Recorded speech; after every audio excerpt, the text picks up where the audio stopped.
جناب تنخواہ لیتے ہیں، اس تنخواہ میں میٹھا نہیں بنتا، اس تنخواہ میں تو ایک بڑی مشکل سے گزارا ہوتا ہے کہ ایک سالن بن جائے تو ایک کھانا تیار ہو جائے. آپ نے کہا کوئی بات نہیں. ایک مہینہ گزرا تو اہلیہ کھانے کے ساتھ سالن کے ساتھ حلوہ بھی بنوا کے لائی. تو کہا کہ یہ کہاں سے آیا؟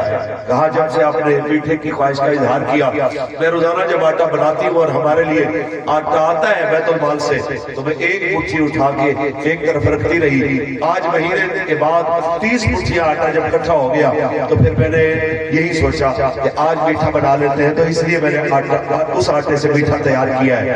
تو آپ نے کھانا کھانے کی بجائے فوراً باہر جا کے بیت المال میں جا کے حکم صادر کیا، ہمارا جتنا آٹا بیچتے ہو اس میں سے ایک مٹھی اٹھا لیا کرو، ابو بکر کے گھر والے گزارا کر لیتے ہیں. یہ ہے وہ جناب اعلیٰ طرز گزارا، یہ ہے وہ لمحہ جس کے بارے میں حضرت سیدنا صدیق پھر ایسی نوکری دینے کے بعد حضور کی امت کی جب دنیا سے جانے لگے تو پھر کیا کیا؟ پھر فرمایا میری فلاں زمین بیچ کے فلاں میری چیزیں اثاثے بیچ کے جتنے پیسے بنے حساب لگانا کہ میرا خلافت میں جو کچھ میں نے تنخواہ لی ہے تو وہ ساری تنخواہ بیت المال میں جمع کرا دینا. ہو سکتا ہے صدیق نے جو تنخواہ لی ہے اس تنخواہ کے مطابق ڈیوٹی نہ دے سکا ہو. یہ جملہ جب بولا تو حضرت عمر جیسے بندے کی چیخ نکل گئی. آپ نے کہا ابو بکر آپ نے اپنے بعد آنے والوں کے لیے بڑی مصیبت کھڑی کر دی کہ آپ کی طرف کون ڈیوٹی دے سکے گا؟ آپ کی طرف بغیر تنخواہ کے اس طرح ایمانداری والا کام کون کر سکے گا؟ میں ایک مثال دے کے بات آگے بڑھاتا چلو کہ جب آپ اقتدار پر تشریف لائے سب سے پہلے جو آپ نے کام کیا وہ لشکر اسامہ پر علماء تشریف فرمائے، مجھ سے زیادہ پڑے ہوئے تشریف فرمائے، ہر لحاظ سے زیادہ پڑے ہوئے تشریف فرمائے. ان سے پوچھئے لشکر اسامہ بن زید وہ لشکر ہے جو رسول اللہ نے اپنی زندگی میں سب سے آخری لشکر بھیجا. حضرت اسامہ کی عمر صرف 18 سال. کتنی؟ یہاں 18 سال کا کوئی لڑکا ہو تو کھڑا ہو یار، مجھے سمجھانے میں ایسا نہیں ہوگی. 18 سال کا کوئی بچہ ہو جس کی واقعی عمر 18 سال ہو وہ بچہ کھڑا ہو. کوئی 18 سال کا بچہ، آپ ادھر منہ کریں، ہاں بس ٹھیک ہے آپ بھی ادھر منہ کریں. اس بچے کو دیکھ لیں جی، اس عمر کا بچہ ہو اور اس کو رسول اللہ نے فرمایا کہ آپ نے لشکر کی قیادت کرنی ہے.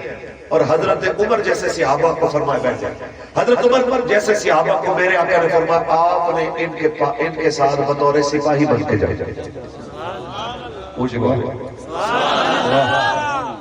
کسی نے نہیں کہا، حق ہمارا بنتا تھا. مشکل وقت میں ہم نے ساتھ دیا. مسلمان چھپ چھپ کے نمازیں پڑھ رہے تھے اور ہمارے آنے کی وجہ سے لوگوں نے کھل کے نمازیں پڑھی. آج قیادت کی باری آئی ہے، آپ نے ایک بچہ ہمارے اوپر جناب اعلیٰ نگران بنا دیا. کیوں؟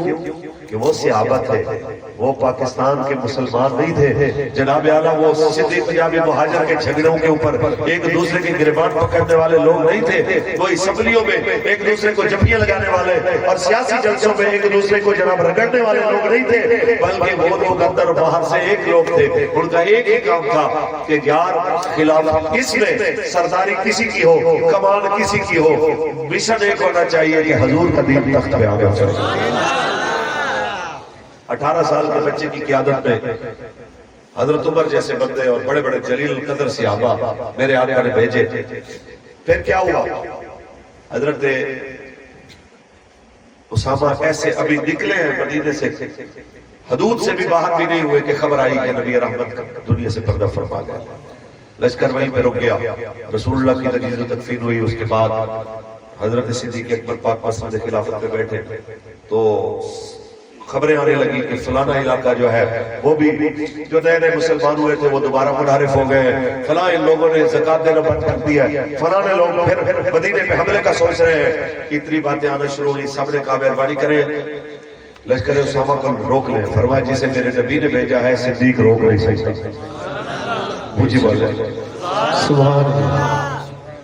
آج ہم سندھ کی حکومت کو، پنجاب کی حکومت کو، پاکستان کی حکومت کو منتیں کرتے ہیں کہ قرآن کہتا ہے سود حرام ہے، حدیث کہتی ہے سود حرام ہے، نبی رحمت کا دین کہتا ہے کہ مظلوموں کے لیے جہاد کرنا چاہیے، بسم اللہ کرو یاد نکلو، فلسطین کے لیے، کشمیر کے لیے، مظلوموں کے لیے۔ آگے سے کیا کہتے ہیں؟ IMF ناراض ہو جائے گا، ورلڈ بینک ناراض ہو جائے گی، گزارا مشکل ہو جائے گا، ملک گرداب میں آ جائے گا، یہ ہو جائے گا، وہ ہو جائے گا، ایسے کہتے ہیں کہ نہیں کہتے؟ لیکن صدیق اکبر لاکھوں سلام آپ کی ذات پہ، ہر طرف سے خطرات منڈلا رہے ہیں، فرمایا میں اکیلا رہ جاؤں مدینے میں اور مجھے جنگل کے جانور آ کے کھا جائیں، یہ برداشت ہو سکتا ہے؟ جسے رسول اللہ نے بھیجا ہے اس لشکر کو میں روک نہیں سکتا۔ پھر کیا کیا؟ تمام تاریخ اسلام کی مستند کتابوں کے مجموعے میں ہے کہ انہوں نے سفارشی بنا کے لشکر والوں نے حضرت عمر کو بھیجا کہ آپ کی آ رہی ہے، آپ مہربانی کریں انہیں جا کے سمجھائیں یار چلو آپ نہیں روک رہے لشکر کو تو آپ قیادت بدل لیں، قیادت بدل لیں، آپ مہربانی فرمائیں کہ قریش جو ہے ان میں سے کسی سردار کو جو ہے وہ بنا دیں کمانڈر۔ حضرت عمر آئے اور جو لفظ حضرت ابوبکر سے سن کے گئے وہ صدیق اکبر نے بولے اور حضرت عمر نے سنے۔ میں تو مسکین بندہ ہوں، میں وہ لفظ بھی نہیں سنا رہا، آپ کو ادب سے نہیں سنا رہا۔ تو حضرت عمر آئے، اس سے آپ یہ اندازہ لگا لیں کہ جب بھیجنے والوں نے پوچھا کہ ہاں جناب کیا بنا، آپ نے کہا کہ تمہیں کبھی کوئی اچھی خبر نہ ملے، تم نے مجھے رسوا کرایا امیر المومنین کے آگے۔ انہوں نے بالکل کوئی بات نہیں مانی، انہوں نے کہا جنہیں رسول اللہ نے امیر بنایا ہے انہیں میں کیسے بدل سکتا ہوں؟ جتنے میں دیکھا تو صدیق اکبر خود آ رہے ہیں۔ آپ آئے، اسامہ کو کہا کہ آپ چڑھے جی سواری کے اوپر، سوار ہوئے گھوڑے پہ، صدیق اکبر پاک میں لگا پکڑی ساتھ چلتے جا رہے ہیں۔ حضرت اسامہ بن زید کے قدم جو ہیں وہ صدیق اکبر پاک کے سینے کو لگ رہے ہیں۔ 18 سال کا بچہ ہے، غلام کا بیٹا ہے، کنیز کا بیٹا ہے، توجہ ہے؟ ان کے والد حضرت زید بن حارثہ آپ بازار سے بکتے بکاتے ہیں، حضرت سیدہ طیبہ اما خدیجہ الکبریٰ کے پاس آئے تھے اور بی بی خدیجہ پاک نے انہیں حضور کی بارگاہ میں پیش کیا تھا۔ آپ تصور کریں کہ غلام کا بیٹا اور ام ایمن کنیز کا بیٹا، تو وہ بیٹھا ہے سواری پہ اور حضرت صدیق اکبر ساتھ چل رہے ہیں، ان کے قدم صدیق اکبر کے سینے کو لگ رہے ہیں۔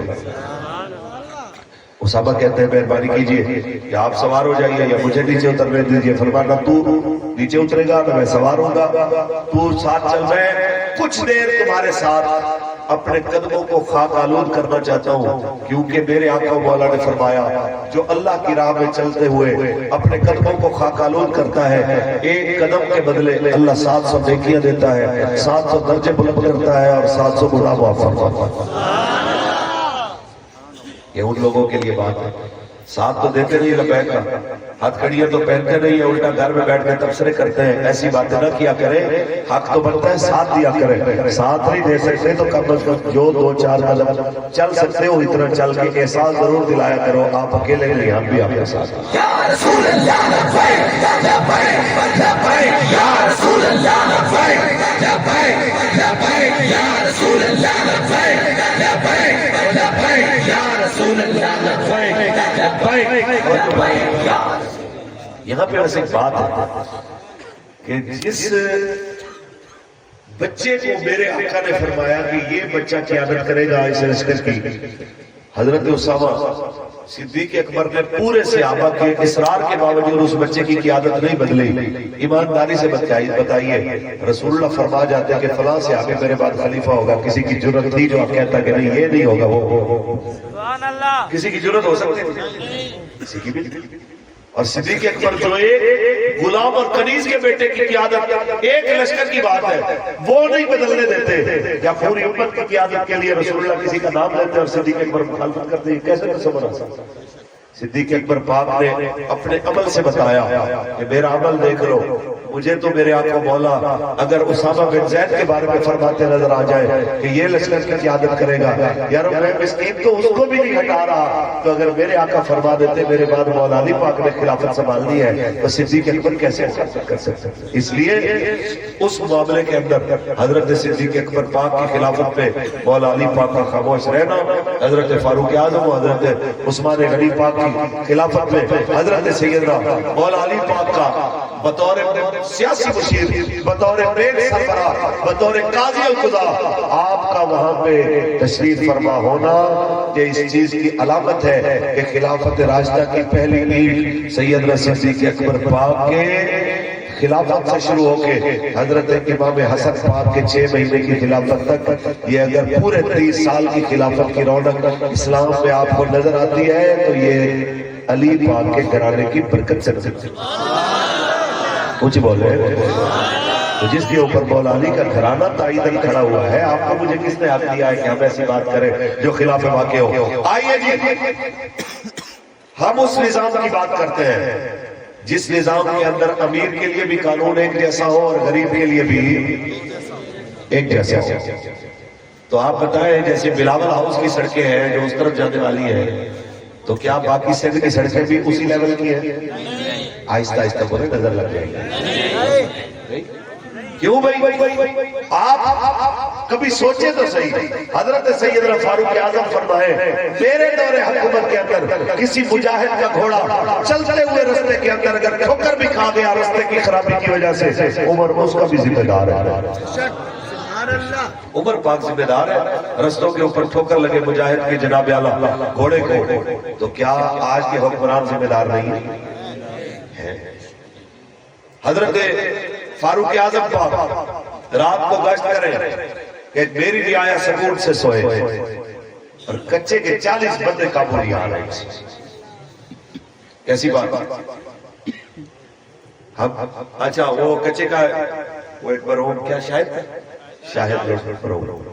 ویسے دنیا میں کیسی عجیب بات ہے، پاکستان میں ایک ڈاکو کے ٹائٹل کے ساتھ جو سوشل میڈیا پہ مشہور تھا، اس کے فوت ہونے یا قتل ہونے کے بعد پاکستانی عوام کی 90% آبادی جو تھی وہ ڈاکو کے حق میں حمایت کر رہی تھی، حکومت کی پھر بھی مخالفت کر رہی تھی۔ آپ سوچیں کہ عوام کی نظر میں یہ ڈاکو سے بھی کیا گیا، ایسا ہے کہ ایسے ہی ہے۔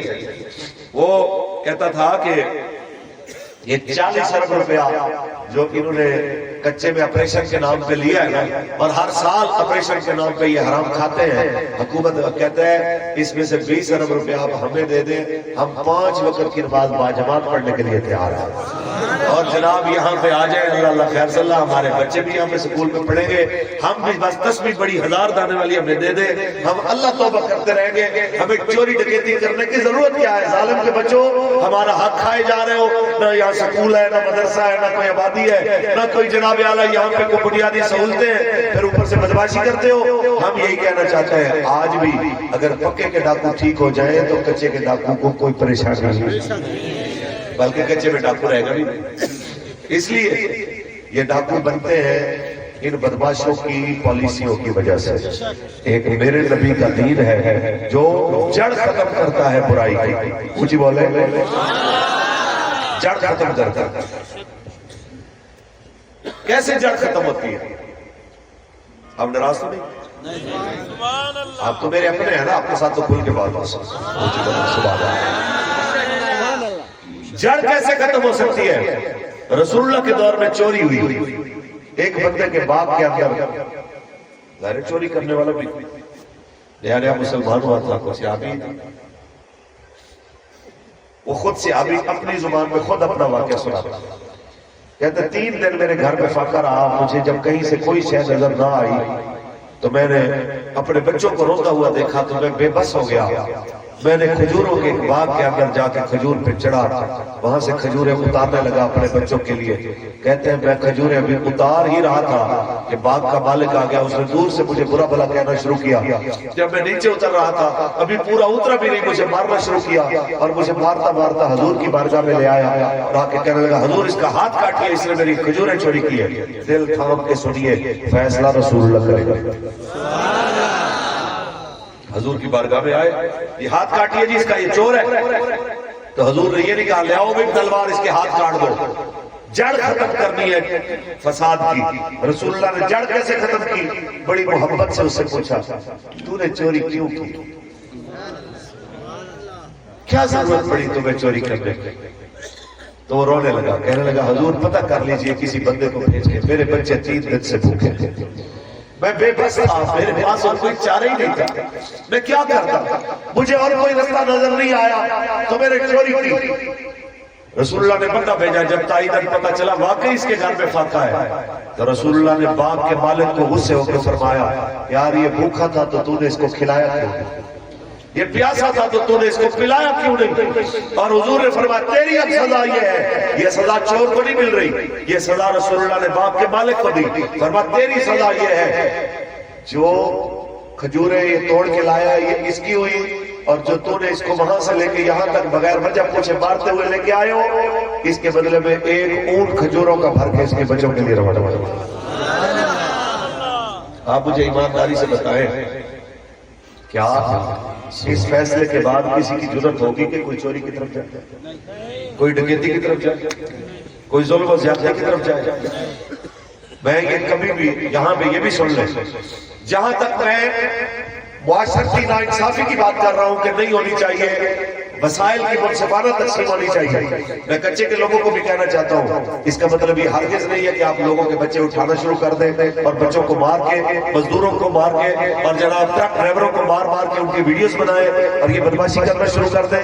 یہ میں آپ کو کسی صورت آپ کو بھی میں گرین سگنل نہیں دے رہا کہ آپ کی چوری ڈکیتی جائز ہو جاتی ہے، آپ کو سمجھا رہا ہوں آج بھی موقع ہے، اگر اس ظلم سے چھٹکارا چاہتے ہو تو رسول اللہ کے دین کی چھتری کے نیچے آ جاؤ۔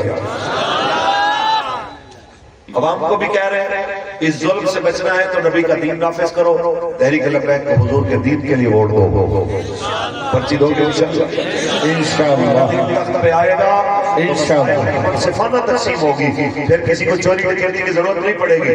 اور انہیں بھی کہتا ہوں کہ جان ہتھیلی پہ رکھ کے چوری ڈکیتی کرنے کے لیے نکلنا اس سے 1000 درجے بہتر ہے رات کو نکلو کسی مل میں کام کرو، دن کو نکلو کہیں دہاڑی کرو۔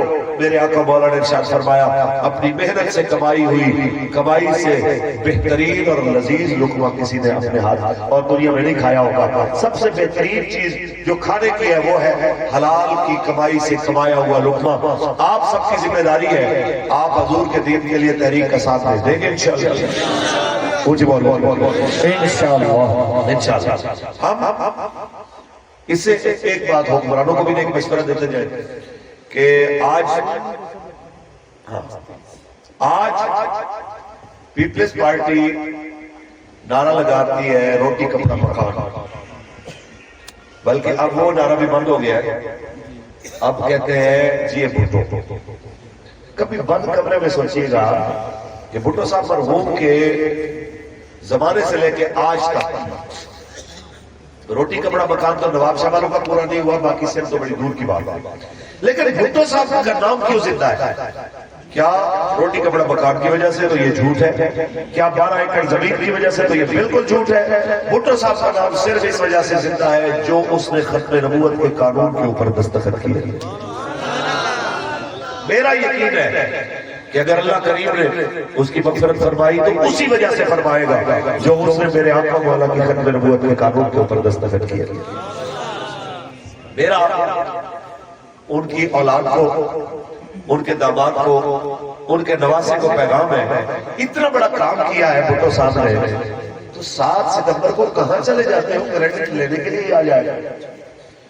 جب سندھ کا ثقافت ڈے سندھی اجرک ڈے کے نام کے اوپر گونج گونج کے باہر نکل آتے ہو، بڑے بڑے سیمینار کرواتے ہو، جب جناب اعلیٰ سندھ کی ثقافت کے نام پہ اور بہت ساری چیزیں کر لیتے ہو، اسمبلی کے اندر اور جناب اعلیٰ ہولی اور دیوالی کی چھٹیوں کی قراردادیں اور ان کے اوپر باتیں ہو جاتی ہیں، اچھا اللہ اور بہت ساری باتیں کر لیتے ہو، تو کیا ختم نبوت کے کریڈٹ کے اوپر بھٹو صاحب کا تذکرہ نہیں کر سکتے؟